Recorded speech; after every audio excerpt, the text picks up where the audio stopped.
premier conseil, c'est de bien définir son objectif. La PLV sert à énormément de choses dans un point de vente. Est-ce que je vais en avoir besoin pour animer mon magasin? Est-ce que je vais avoir besoin de PLV pour animer un rayon ou mettre en avant un produit particulier?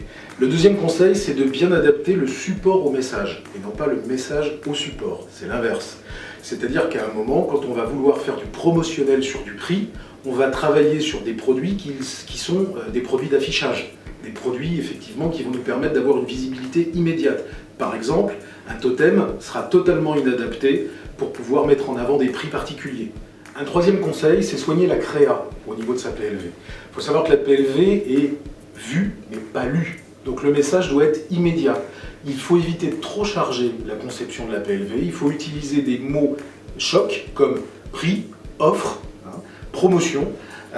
Et surtout éviter de décrire des produits, éviter d'aller trop loin dans le concept produit. Si la PLV est le relais d'une opération déjà menée, elle doit reprendre les codes de l'opération, comme par exemple la couverture d'un catalogue, distribueur, boîte aux lettres.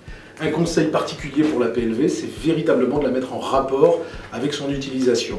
Si on a besoin de théâtraliser un magasin, de décorer un magasin, on prendra soin de l'entrée du point de vente. Si on a besoin d'un rayon, même chose. Et surtout, mettre une PLV dédiée à un produit à proximité immédiate du produit en question.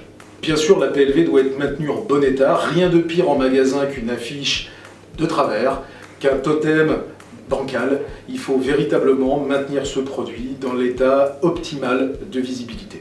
Enfin, un dernier conseil, théâtraliser dans les délais. Rien de pire qu'une PLV en place alors que la promotion est terminée ou qu'elle n'est pas encore commencée.